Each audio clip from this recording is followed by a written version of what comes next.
Today we're going to talk about government-mandated gun-free zones or sensitive places. This is a very important topic. I know this video may not get as many views as other instances where it's breaking news, but this video may be more important than many of the others that I've done because I'm going to analyze for you how to think about the sensitive places question so you are the smartest person in the room. I'm going to give you the arguments that the anti-gunners like to make, why none of them work, and why I think at the end of the day, there's one winning argument, which I've talked about, for example, in my Georgetown Journal of Law and Public Policy article. We're going to break it all down really quick, really easy, so you can explain this to anyone you need to defend our right to keep and bear arms in public for self-defense. Stay tuned. Hey folks, I'm Mark Smith, host of the Four Boxes Diner, proud American gun owner, constitutional attorney, member of the United States Supreme Court Bar, and of course author of the Georgetown Journal of Law and Public Policy article, Dangerous but Not Unusual, Mistakes Commonly Made by Courts in Post-Bruin Litigation Involving the Second Amendment. Check it out. It's totally free. You're available from the Georgetown School of Law in the link in the description of this video. All right, folks, so here's the story. I want you to understand, we're going to step back for a moment, and I'm going to lay out for you the issue of quote-unquote sensitive places, which is a euphemism for government-mandated gun-free zones, which the anti-gun states like New York, New Jersey, California, Hawaii like to label everything a sensitive place. Now, the good news is I anticipated this argument. For those of you who followed this channel for a while, you know that even before NYSERPA versus Broom was decided, one of the things I flagged for you was that when the anti-gunners lost the right to bear arms argument and allowed us, which meant we had the right to carry guns everywhere, basically everywhere, without quote-unquote, not in sensitive places, but you get the point. This is an argument that I flagged before Broom was decided, which is that the anti-gunners' next move would be to try to declare everything a sensitive place and try to ban guns from concealed carry holders everywhere they could to try to get around the Bruin decision, and that's exactly what's happened. Nevertheless, there are arguments against this, and I think eventually we will prevail in the U.S. Supreme Court and knock out a lot of these silly gun-free zone laws, which are nothing more than putting a label on a place without taking steps to do anything to protect the people that are in there. But I want to give you the basic theories that the anti-gunners have generally advanced to defend their sensitive place gun-free zone laws like in Times Square. So I'm just going to quickly go through these, explain to you why none of them work, and then I'm going to get to the argument that I think ultimately does work and is most consistent with the historical legal record in this country.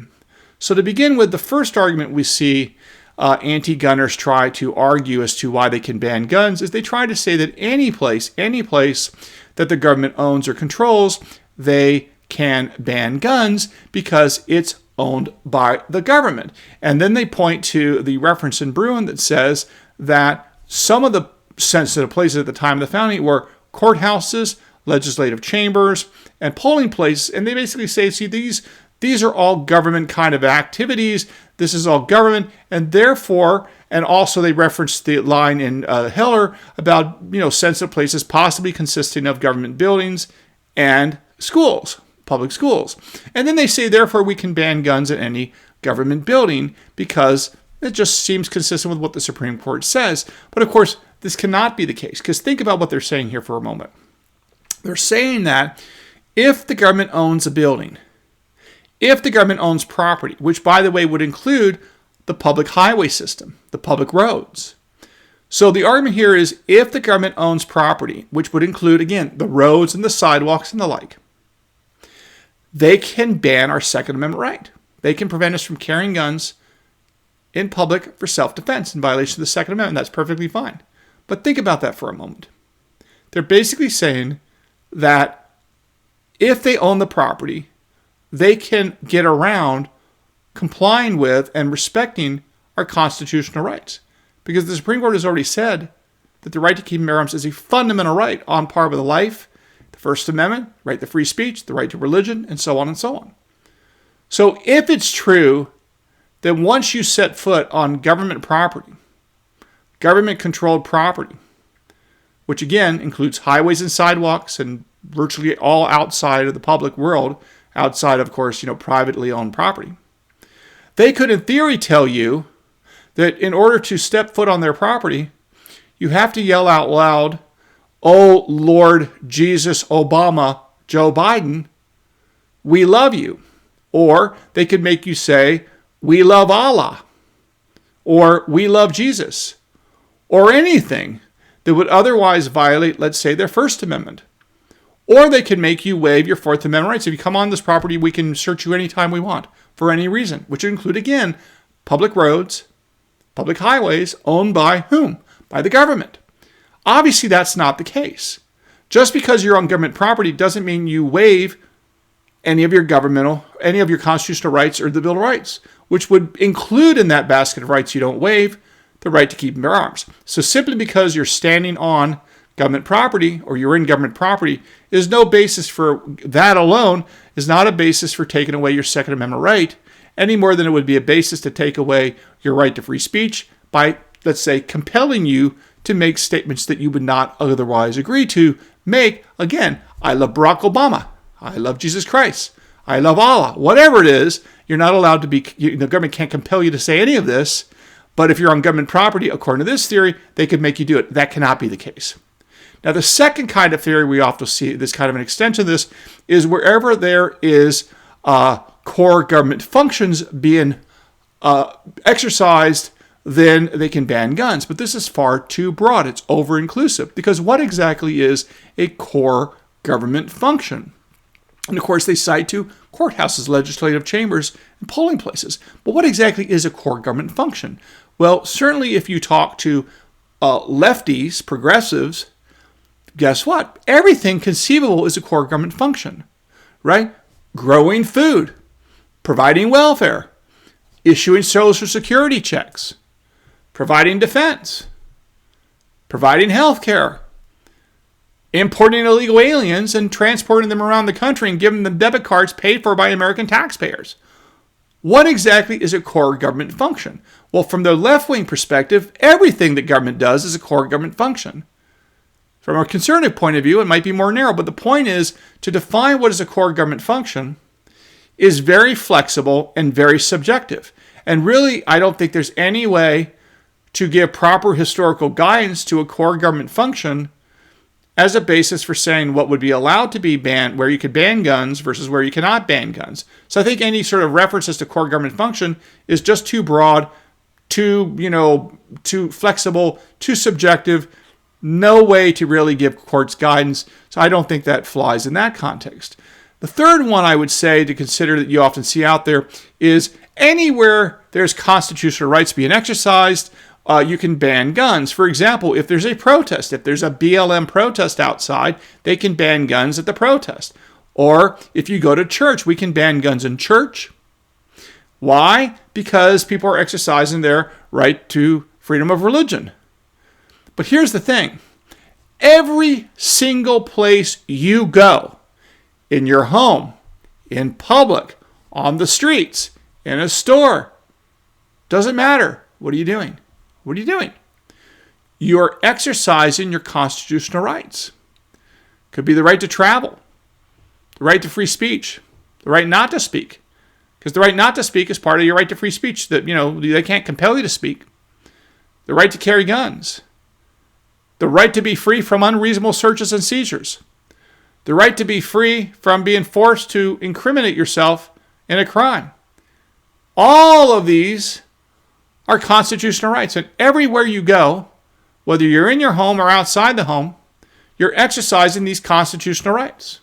So you can't say that anywhere someone exercises constitutional rights, you can ban guns, because that would mean you could literally ban guns everywhere. Because again, you don't just exercise your constitutional rights and your free speech rights if you go to a formal protest in the middle of Central Park with a bunch of other, let's say, liberals wearing tie-dye peacenik shirts or anything, right? It's not how it works. Your Second Amendment rights, all of your constitutional rights are with you everywhere you go. So it's no argument to say we can ban guns anywhere where people have come together or people are exercising their First Amendment or their other constitutional rights, because again, people exercise their constitutional rights literally everywhere they are, everywhere they go. So that cannot be the standard. Now, the other thing, of course, is, and this is a little kind of really counterintuitive, the anti-gunners like to argue that if there's a setting or a place, a location, where you have a large number of vulnerable people, Could be children, could be people in a hospital, could be mentally ill, whatever it is, vulnerable people, whatever that consists of. Then you can ban guns. But this is entirely absurd. It's counterintuitive. And if anything, it's totally offensive. Why is that? If you have a group of vulnerable people, the last thing you want to do is to make them more vulnerable by denying them the ability to have guns. Right? We see that with these school shootings where they're gun-free zones in these blue states. The crazy nut job terrorists that want to cause the most damage in the shortest amount of time before the police show up, they know where to go. They go to the schools where people can't fight back and they don't have guns. Again, the terrorists and the psychos don't target places where there's a lot of people with firearms. They don't go to police stations. They don't go to the White House, right? They don't go to the Congress and try to shoot these places up because it's not going to work for them. So they always go where there's vulnerable people. And as a matter of history, we know how our founders dealt with situations where there was a large group of vulnerable people. The answer is they actually required you to bring your gun.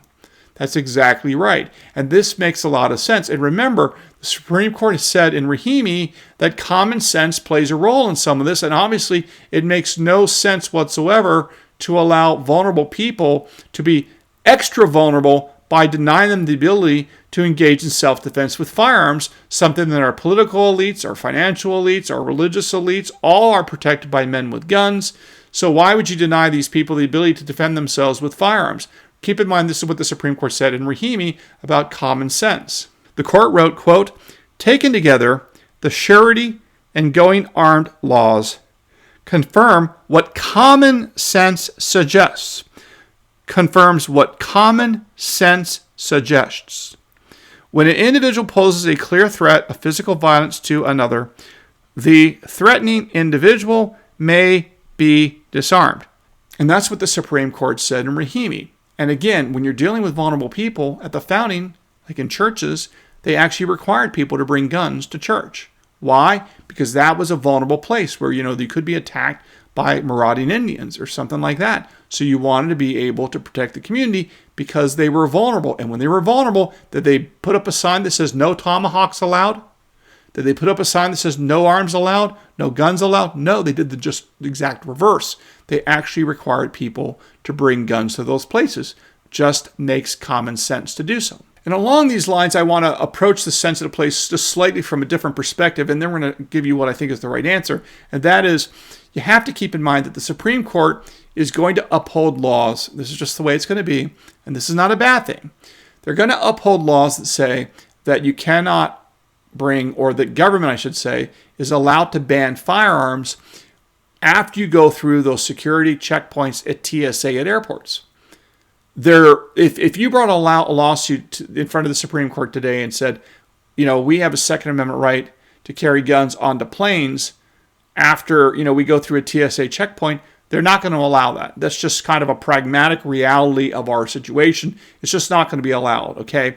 So the question is, how do you come up with a theory that accounts for everything I've just described as to why those other theories don't work, but at the same time accounts for a decision by the U.S. Supreme Court that says you can ban guns on planes and after you go through that security checkpoint with the TSA. And I think that the way that you account for TSA, the fact that that will be a gun-free zone, government mandated, and the Supreme Court would hold that. I think if you look at the common denominator of polling places at the time of the founding, of legislative chambers at the time of the founding, and of courthouses at the time of the founding, and you look at the detailed historical analysis I lay out from some other historians, by the way, I credit them, of course, in my article in the Georgetown Journal of Law and Policy, what you see is the common denominator here is that when the government at the time of the founding decided to take away your right to keep your arms and basically prevent you from bringing a gun somewhere, is they had government-provided security, comprehensive security. You had sergeant-at-arms and legislative chambers that would protect people with arms. In courthouses, you had bailiffs that were armed. At polling places, you had sheriffs and sheriff's deputies. A whole list of this at the time of the founding. And again, it makes a lot of sense because, as you know, the general rule is the government has no duty to protect you from the criminal activity of third parties. So if a criminal kills you, you can't sue the police for failing to protect you because they don't have a duty to protect you in the first place. Now, there's an exception to this, which is if they take you into custody and they put you in the back of a police car, or they put you into a prison and now they're incarcerated you, they've taken control over you, they've taken you into custody, yes, in that case, they actually have an affirmative legal duty to protect you because they've denied you the ability to protect yourself. Now, to me, this is analogous to what happens with this comprehensive security notion, right? If they really want to take away your right to keep arms in a particular place and declare something a sensitive place or declare something a government-mandated gun-free zone, then not only do they have to declare it, they get to deny you the ability to defend yourself with your own firearms. Well, that basically is saying that we will take care of it for you. We will provide men with guns to protect you. We will provide metal detectors to ensure that other people don't bring guns in that can hurt you. We will limit the number of places of entry, egress and ingress, right? We will limit the number of places of entry. We will make sure the doors are locked except where they're allowed to walk through for the purposes of security, just like TSA.